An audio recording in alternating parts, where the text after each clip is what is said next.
صلی اللہ علیہ یا رسول اللہ، صلی اللہ علیہ یا حبیب اللہ۔ نحمدہ ونصلی ونسلم علی رسولہ النبی الکریم، اما بعد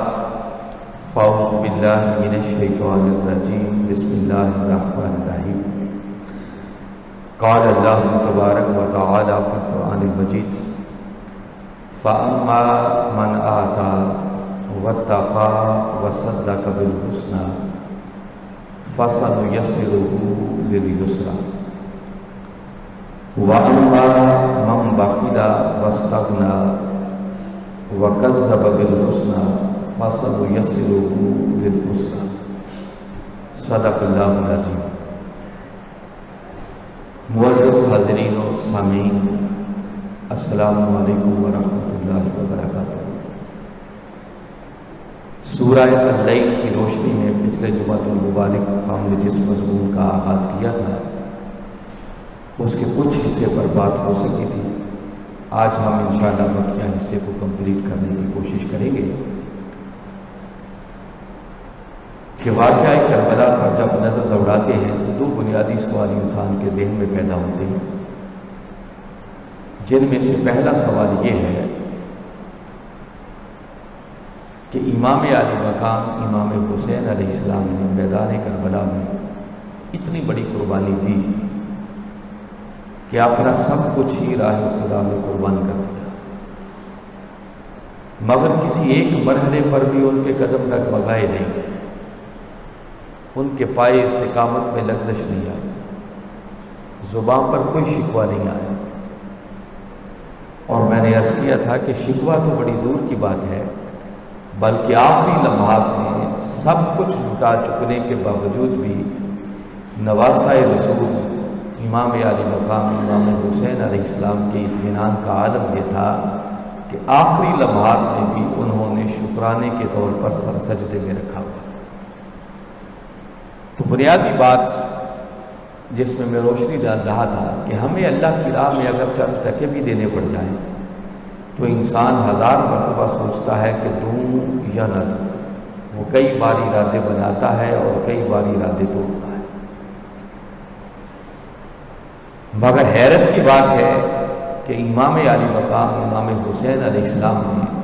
اپنا سب کچھ ہی راہ خدا میں دے دیا، مگر کسی ایک مرحلے پر بھی ان کے قدم ڈگمگانے نہیں گئے، ان کے پائے استقامت میں لغزش نہیں آئی۔ تو بنیادی سوال یہ ہے کہ نواسۂ رسول نے اتنی بڑی قربانی اتنی آسانی سے کیسے دے دی؟ اور دوسرا سوال جس پر آج ہم اپنی گفتگو کو کنسنٹریٹ کریں گے کہ اسی میدان کربلا کا ایک دوسرا رخ ہے۔ آپ کبھی چشم تصور میں لائیں کہ ہمارے علاقے میں کوئی مسافر آ جائے جس کے ساتھ بچے بھی ہوں، خواتین بھی ہوں، پھر اس نے کسی کے ساتھ کوئی زیادتی بھی نہ کی ہو، اس کا جرم بھی کوئی نہ ہو، قصور بھی کوئی نہ ہو، تو اگر ضمیر تھوڑا سا بھی زندہ ہو تو انسان ایسے شخص پر زیادتی کرتے ہوئے ہزار مرتبہ سوچتا ہے۔ مگر بدبخت یزید اور اس کے ساتھیوں نے میدان کربلا میں جس ہستی کے ساتھ اتنا بڑا ظلم کیا، زیادتی کی، وہ کوئی غیر نہیں بلکہ اس نبی کا نواسا تھا جس نبی کا وہ کلمہ پڑھتے تھے۔ تو حیرت کی بات ہے کہ ان نادانوں کو اتنی سمجھ ہی نہ آئی کہ ہم کس ہستی کے ساتھ کتنا بڑا ظلم کرنے جا رہے ہیں، ان کے ضمیر نے انہیں جھنجھوڑا کیوں نہ، یہ بات ان کی سمجھ میں کیوں نہ آئی؟ تو گویا بنیادی سوال یہ ہے کہ بدبخت یزید اور اس کے ساتھیوں نے اتنا بڑا گناہ اتنی آسانی سے اپنے سر کیسے لے لیا؟ تو میں نے عرض کیا تھا کہ یہ قرآن پاک اللہ کی ایک ایسی کتاب ہے کہ جس میں قیامت تک ذہن انسانی میں اٹھنے والے ہر سوال کا جواب موجود ہے۔ تو سورہ اللیل کی تلاوت کی گئی آیات کی روشنی میں جو ہم نے بات شروع کی تھی، باری تعالیٰ نے یہاں ارشاد فرمایا فَأَمَّا مَنْ آتَى وَاتَّقَى وَصَدَّقَ بِالْحُسْنَى فَسَنُيَسِّرُهُ لِلْيُسْرَىٰ۔ فرمایا پس جس نے عطا کیا، وَاتَّقَى اور اپنے من کو تقویٰ کے نور سے روشن کر لیا، وَصَدَّقَ بِالْحُسْنَىٰ اور جس نے حق بات کی تصدیق کی، اس کے لیے باری تعالیٰ نے تاکید کے ساتھ فرمایا فَسَنُيَسِّرُهُ لِلْيُسْرَىٰ، پس ایسے خوش نصیب کے لیے پھر ہم نیکی کرنا بڑا ہی آسان کر دیتے ہیں، اس کے لیے نیکی کی راہ اور جنت کی راہ بڑی آسان کر دیتے ہیں۔ اس حصے پر گفتگو کرتے ہوئے ہم نے امام علی مقام امام حسین علیہ السلام کی شخصیت کا جائزہ لینا شروع کیا تھا کہ وہ ان خوبیوں پر کہاں تک پورا اترتے تھے۔ پہلے دو حصوں پر بات ہو چکی تھی کہ باری تعالیٰ نے یہ جو ارشاد فرمایا فَأَمَّا مَنْ آتَى، پس جس نے عطا کیا، جو دینے والا بن گیا، جس کا ہاتھ نیچے والا نہ رہا بلکہ اوپر والا ہو گیا، جو سخیوں کی راہ پر چل پڑا، تو گویا پہلی خوبی جس کا عنوان سخاوت ہے، اگر اس خوبی کو سامنے رکھتے ہوئے امام علی مقام امام حسین علیہ السلام کی شخصیت کا جائزہ لیں تو سچی بات یہ ہے کہ نواسہ رسول نے قیامت تک آنے والی انسانیت کے لیے اور سخاوت کی راہ پر چلنے والوں کے لیے سخاوت کا ایک معیار قائم کر دیا۔ حسین نے جس گھرانے میں آنکھ کھولی ہے وہ سارا گھرانہ ہی سخیوں کا گھرانہ تھا۔ حسین کے نانا وہ ہیں جن جیسی سخاوت چشم فلک نے کبھی دیکھی ہی نہیں ہوتی۔ حسین کے بابا اور حسین کی اماں وہ ہیں کہ جن کی سخاوت کے ڈنکے آج بھی قرآن بجا رہا۔ تو جس حسین نے ایسی ماں کی گود میں پرورش پائی ہو، جس حسین کی رگوں میں ایسے باپ کا خون گردش کر رہا ہو، اور جو حسین نے ایسے نانا کی زبان چوس چوس کر پروان چڑھا ہو، تو سوچے اس حسین کی اپنی سخاوت کا عالم کیا ہوگا۔ کوئی اللہ کی راہ میں چند ٹکے دے کے سخی بننے کی کوشش کرتا ہوگا، کوئی اپنی جان دے کے سخی بننے کی کوشش کرتا ہوگا، مگر میدان کربلا پر ایک نظر ڈالیں تو حسین نے اپنا سب کچھ ہی راہ خدا میں قربان کر دیا۔ اور حسین زبان حال سے پکار کر اپنے نانا کی امت کو یہ پیغام دے رہا ہے کہ سخاوت کی راہ پر چلنے والوں، کبھی دل چاہے تو حسین جیسی سخاوت کر کے بھی دیکھنا۔ اس حصے پر ہم بڑی یہ ڈیٹیل گفتگو کر چکے ہیں۔ دوسری خوبی جس کا ذکر قرآن کر رہا ہے وَاتَّقَى، جس نے اپنے من کو تقویٰ کے نور سے روشن کر لیا، تو وہ ہے تقویٰ۔ اس پر بھی ہماری بات تفصیلاً ہو چکی ہے کہ قرآن اور حدیث کا نچوڑ یہ ہے کہ تقویٰ نام ہی بارگاہ مصطفیٰ صلی اللہ علیہ وسلم کے ادب میں فنا ہو جانے کا۔ جب تک کوئی شخص پہلے کملی والے آقا صلی اللہ علیہ وسلم کی بارگاہ کے ادب میں خود کو مٹاتا نہیں ہے، تب تک وہ تقویٰ کی راہ پر چلنے کے قابل ہی نہیں ہو سکتا۔ تو میں نے اس تعریف کو سامنے رکھتے ہوئے یہ بات کی تھی کہ اگر تقویٰ بارگاہ مصطفیٰ صلی اللہ علیہ وسلم کے ادب کا نام ہے تو چشم تصور میں لائے کہ اس حسین کے تقویٰ کا عالم کیا ہوگا کہ جس حسین کو وہ رسول اپنے کندھوں پر سوار کر کے مدینہ کی گلیوں کی سیر کرواتا ہو۔ اگر تقویٰ بارگاہ مصطفیٰ کے ادب کا نام ہے تو اس حسین کے تقویٰ کا عالم کیا ہوگا جس کے لیے وہ رسول اپنے ہاتھوں کو بھی زمین پر لگا کر سواری بن جاتا ہو۔ اور اگر تقویٰ بارگاہ مصطفیٰ صلی اللہ علیہ وسلم کے ادب کا نام ہے تو اس حسین کے تقویٰ کا عالم کیا ہوگا کہ جس حسین کی خاطر وہ رسول اپنی نماز کے سجدوں کو ہی لمبا کر دے گا۔ تو حسین کے مقام تقویٰ کو لفظوں میں بیان کرنا شاید ممکن نہیں ہے۔ حق اور سچ بات تو یہ ہے کہ حسین تقویٰ کے اس مقام پر فائز ہے کہ اب قیامت تک جس شخص کو بھی تقویٰ کی خیرات ملے گی وہ ملے گی ہی حسین کی غلامی کے صدقے سے، وہ حسین کے قدموں کی خیرات کے طور پر ملتی ہے۔ تو گویا یہ جو دوسری خوبی جس کا قرآن ذکر کر رہا ہے، نواسہ رسول امام علی مقام امام حسین علیہ السلام اس خوبی پر بھی بدرجہ یتم پورا اترتے تھے۔ تیسری بات جو قرآن نے کی ہے وہ ہے وصدق بالحسنی، اور جس نے اچھی بات کی، حق بات کی، حسنہ کی، تصدیق کی، جو حق کی خاطر ڈٹ گیا۔ جب اس تیسری خوبی کو سامنے رکھتے ہیں تو ناظرین مکرم اس کائنات کے اندر یاد رکھیں کہ حسین کے نانا کے لائے ہوئے دین سے بڑھ کر اچھی بات کوئی نہیں ہے اور حق کوئی نہیں ہے، اور ہر کلمہ پڑھنے والا شخص اسی حق بات کی تصدیق کر رہا ہو۔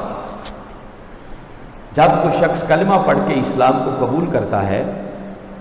تو اسلام قبول کرنے کا معنی یہ ہے کہ وہ اپنی زبان سے بول کر اس بات کی شہادت دیتا ہے، گواہی دیتا ہے کہ جس دین کو قبول کر رہا ہوں وہ دین حق ہے، تو اسے قبول کر رہا ہوں نا۔ وہ اپنی زبان سے اس دین کے حق ہونے کی تصدیق کرتا ہے۔ جب انسان اس دین کی خاطر اپنا مال خرچ کرتا ہے تو مال خرچ کر کے بھی وہ زبان حال سے اس بات کی گواہی دیتا ہے، تصدیق کرتا ہے کہ جس دین کی خاطر اپنا سب کچھ لٹا رہا ہوں وہ لٹا اس لیے رہا ہوں کہ اس کو حق سمجھتا ہوں، اس کے حق ہونے کی تصدیق کرتا ہے۔ اور جب کوئی شخص اس دین کی خاطر اپنی جان ہی دے دیتا ہے تو دیکھیے جان دینے والے کو کہتے ہیں شہید، اور شہید کے مختلف معانی میں سے ایک معنی ہوتا ہے گواہ۔ تو ذہن میں ایک سوال پیدا ہوتا ہے کہ شہید دیتا تو جان ہے مگر وہ گواہ کس بات کا بنتا؟ حضور شیخ الاسلام نے اپنی کتاب فلسفہ شہادت امام علی مقام امام حسین علیہ السلام نے بڑی تفصیل سے شہادت کے اور شہید کے معنی پر گفتگو کی ہے، اور وہاں اس معنی پر گفتگو کرتے ہوئے آپ فرماتے ہیں کہ یہ جو شہید کا معنی گواہ ہے، شہید اپنی جان دے کر در حقیقت اس بات کی گواہی دے جاتا ہے کہ لوگوں جس دین کی خاطر جان دے رہا ہوں اس دین سے حق کوئی دین نہیں ہے، وہ اس دین کے حق ہونے کی گواہی دیتا ہے در حقیقت۔ تو گویا کوئی اپنی زبان سے اس حق کے حق ہونے کی شہادت دیتا ہے، کوئی مال خرچ کر کے اس دین کے حق ہونے کی شہادت دیتا ہے، کوئی اپنی جان قربان کر کے اس دین کے حق ہونے کی شہادت دیتا ہے، مگر میدان کربلا میں اگر ہونے والے واقعہ پر طائرانہ نظر ڈالی جائے تو امام علی مقام امام حسین علیہ السلام نے اپنے نانا کے دین کی خاطر اپنا مال، اپنی اولاد، اپنی جان اور اپنا تن من دن سب کچھ قربان کر کے اپنے نانا کے حق، نانا کے دین کے حق ہونے کی گواہی کچھ اس طرح سے دی، پھر خواجہ اجمیر کو بے ساختہ کہنا پڑا شاہ است حسین، بادشاہ است حسین، دین است حسین، دین پناہ است حسین، اور سرداد نداد دست در دست یزید، حقا کے بنا الہ الہ ہست حسین۔ حسین نے اپنے نانا کے دین کے حق ہونے کی گواہی کچھ اس طرح سے دی کہ پھر خواجہ اجمیر کو بھی کہنا پڑا کہ لوگوں حسین بادشاہ ہے،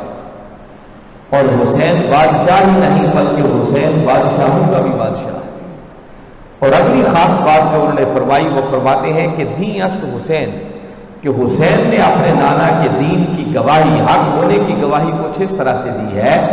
کہ اب حسین صرف ایک شخصیت کا نام نہیں ہے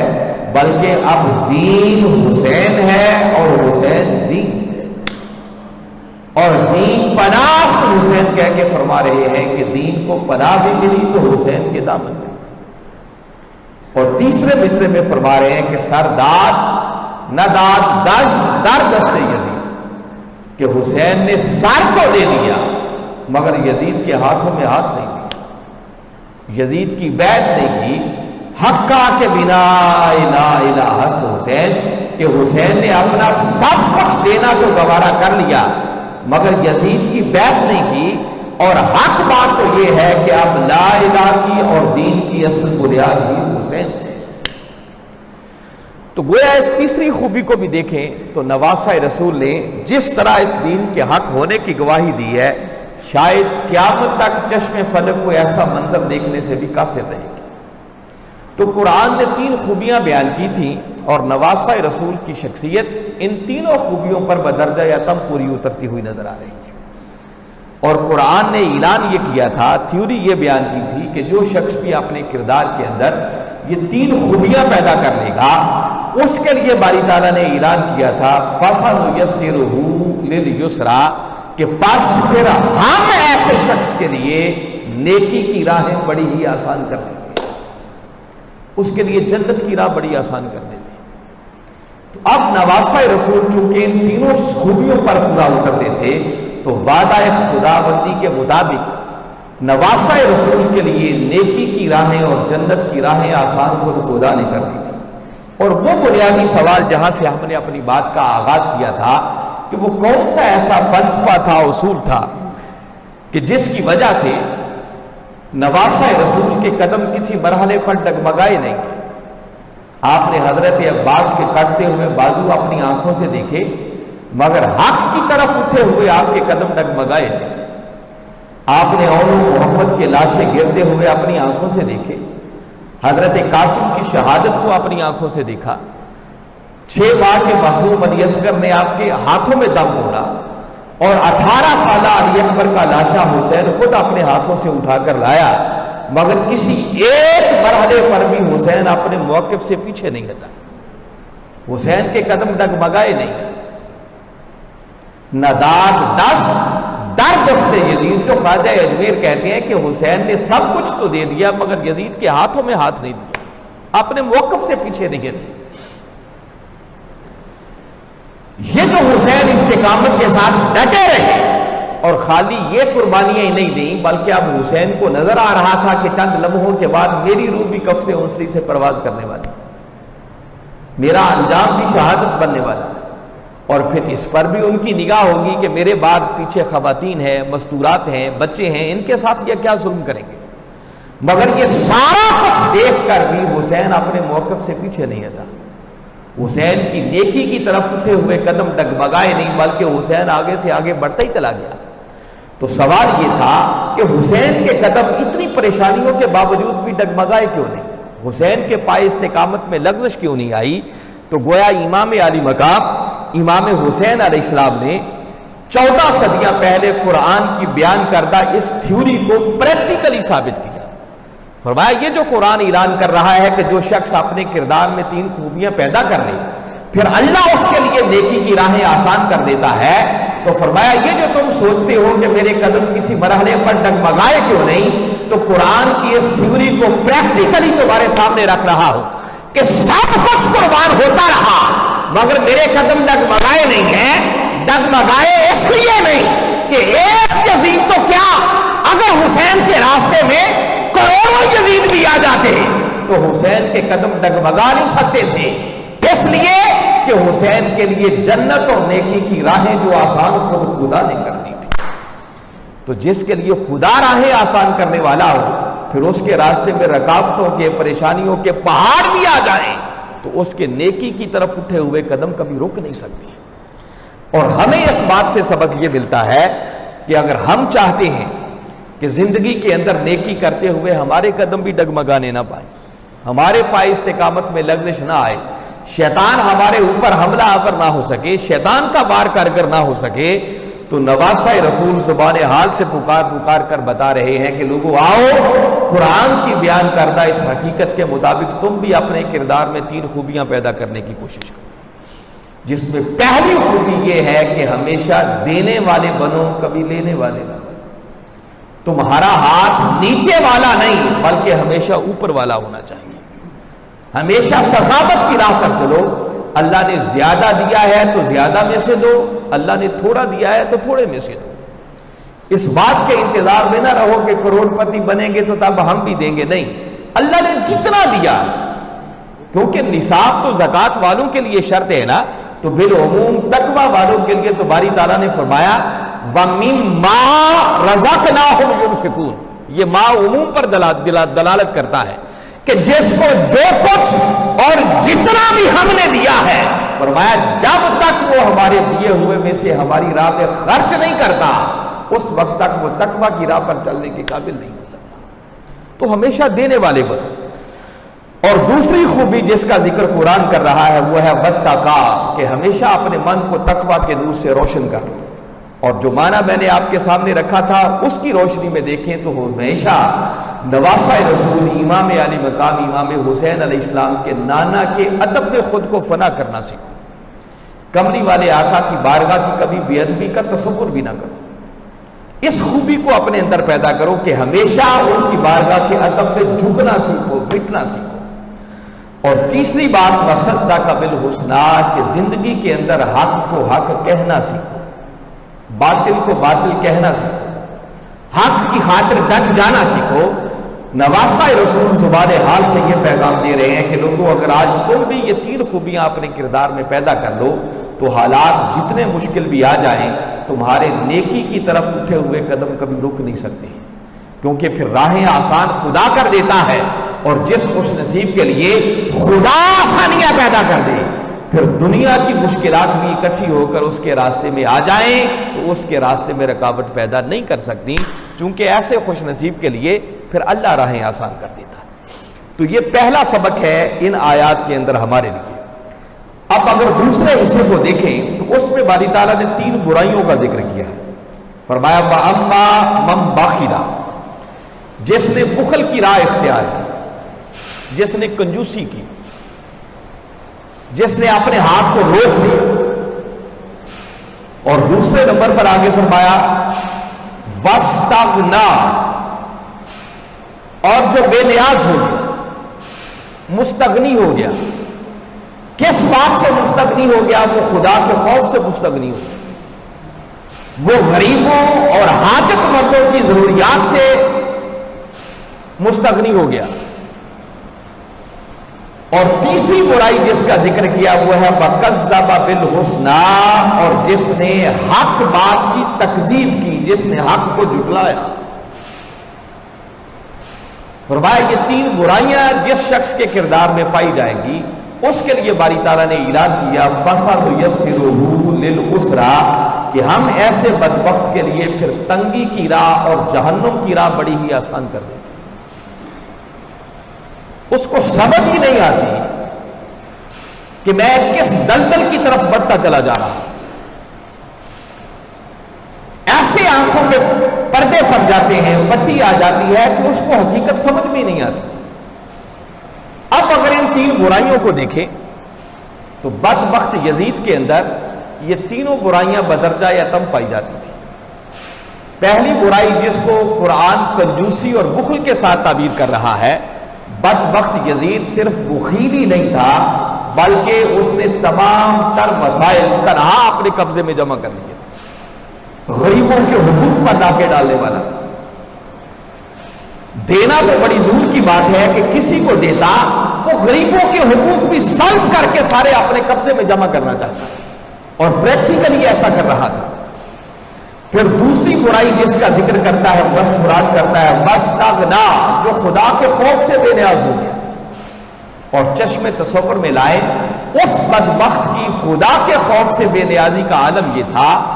کہ اللہ اور اس کے رسول کے دین کی حدوں کو توڑنے والا تھا. زانی بھی تھا, شرابی بھی تھا, عورتوں کی عصمت ریزی کرنے والا بھی تھا, اللہ اور اس کے رسول کے دین کا مذاق اڑانے والا تھا,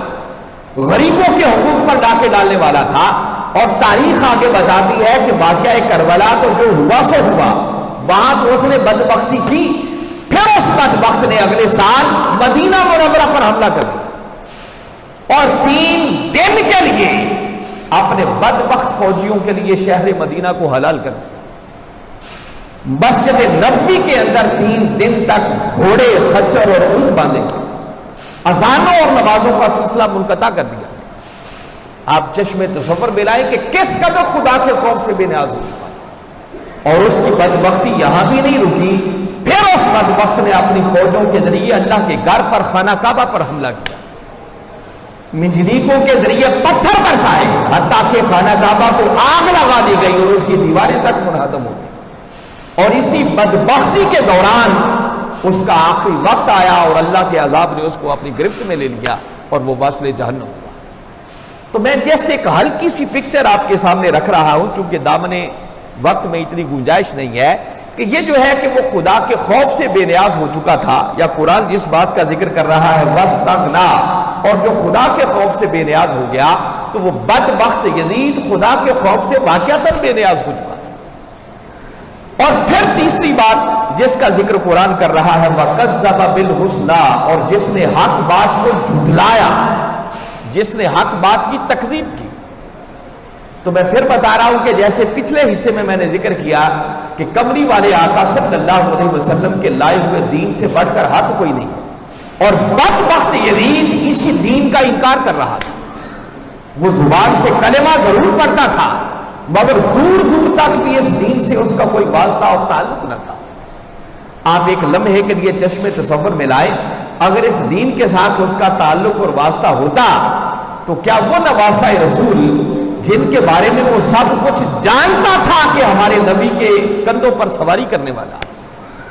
ہمارے آقا کی زبان اقدس چوس چوس کر کے حسین پر بان چڑھنے والا ہے، یہی وہ حسین ہے جس حسین کو کمری والے آقا نے جنت کے جوانوں کا سردار ڈکلیئر کر رکھا ہے، یہی وہ حسین ہے جس کی محبت کو کمری والے آقا نے اپنی محبت قرار دیا ہے، یہی وہ حسین ہے کہ جس کی غلامی کا پٹا گلے میں ڈالے بغیر کسی کو ایمان کی خیرات نہیں مل سکتی۔ تو اگر دین سے تھوڑا سا بھی تعلق اور اس کا واسطہ ہوتا تو کبھی میدان کربلا میں وہ اتنی بڑی بدبختی کرنے کی جسارت نہ کرتا۔ وہ اللہ کے رسول کے لائے ہوئے دین کو جھٹلا رہا تھا، سر عام اس دین کا استہزاء کرتا تھا، مذاق کرتا تھا، اور اللہ اور اس کے رسول کے دین کی حدوں کو توڑنے والا تھا۔ تو چونکہ تینوں برائیاں اس بدبخت یزید کے کردار میں پائی جاتی تھی، تو یہ سوال جو میں نے آپ کے سامنے رکھا تھا کہ اس بدبخت یزید کو یہ سمجھ کیوں نہ آئی کہ میں اتنا بڑا جرم کرنے جا رہا، اس کے ضمیر نے اندر سے جھنجھوڑا کیوں نہ، اس نے کیوں اتنا بڑا گناہ اتنی آسانی سے اپنے سر لے لیا؟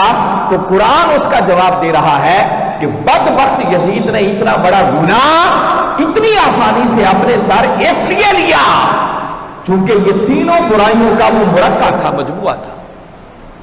وہ بخیل بھی تھا، خدا کے خوف سے بے نیاز بھی تھا، اور حق کو جھٹلانے والا بھی تھا۔ یہ وجہ تھی کہ اس بدبخت یزید کی آنکھوں پر ایسے پردے پڑ گئے، ایسی پٹی آ گئی کہ اس کو یہ سمجھ بھی نہ رہی کہ جس حسین کے ساتھ اتنا بڑا ظلم کر رہا ہوں یہ اسی نبی کا نواسہ ہے جس نبی کا میں خود کلمہ بھی پڑھتا ہوں اپنی زبان سے۔ ورنہ میں بتا رہا ہوں کہ ایک عام انسان کسی عام شخص پر بھی اتنا بڑا ظلم نہیں کرتا۔ تو گویا اس بدبخت یزید کو یہ سمجھ اس لیے نہیں آئی چونکہ اس بدبخت کے لیے گناہ کی اور جہنم کی راہیں آسان کرنے والا جو خود خدا تھا، اور قرآن اعلان کر چکا ہے کہ جس بدبخت کے کردار میں بھی یہ تین خوبیاں ہوں گی، فرمایا فَسَنُيَسِّرُهُ لِلْعُسْرَىٰ، پھر ہم ایسے بدبخت کے لیے تنگی کی راہ اور جہنم کی راہ بڑی ہی آسان کر دیتی۔ اللہ کا یہ فرمان اور قرآن کا دیا ہوا یہ فلسفہ قیامت تک کسی طرح موجود رہے گا، اور قرآن زبان حال سے اعلان کر رہا ہے کہ لوگوں آؤ، اگر تم بھی چاہتے ہو کہ کبھی برائی کی طرف تمہارے قدم اٹھنے نہ پائیں، کبھی گناہ نہ کر پاؤ، ہمیشہ گناہ سے محفوظ رہو، شیطان تمہارے اوپر کبھی حملہ آور نہ ہو سکے، تو فرمایا اس کا فلسفہ ایک ہی ہے کہ ہمیشہ کنجوسی اور بخل کی راہ سے بچنے کی کوشش کرو، جس کا پہلے حصے میں باری تعالیٰ نے سخاوت کے ساتھ ذکر کیا تھا۔ دینے والے بنو، کبھی لینے والے نہ بنو، تمہارا ہاتھ نیچے والا نہیں، ہمیشہ اوپر والا ہونا چاہیے۔ اور پھر دوسری برائی جس سے بچنے کی ضرورت ہے، جس کا اعلان قرآن کر رہا ہے کہ کسی حال میں بھی کبھی خدا کے خوف سے بے نیاز نہ ہونا۔ ہمارے ہاں تھوڑا تھا اقتدار آ جائے، کوئی اختیار مل جائے تو انسان خدا کو ہی بھول جاتا ہے، وہ فرعون بن بیٹھتا ہے۔ تو کسی مرحلے پر بھی انسان کو خدا کے خوف سے بے نیاز نہیں ہونا چاہیے، غریبوں اور حاجت مندوں کی ضروریات سے بے نیاز نہیں ہونا چاہیے۔ اور تیسری بات جس کا ذکر قرآن کر رہا ہے وَكَذَّبَ بِالْحُسْنَىٰ، کبھی زندگی میں جانتے بوجھتے ہوئے حق بات کو جھٹلانے کی کوشش۔ وَمَا عَلَيْنَا إِلَّا الْبَلَاغُ،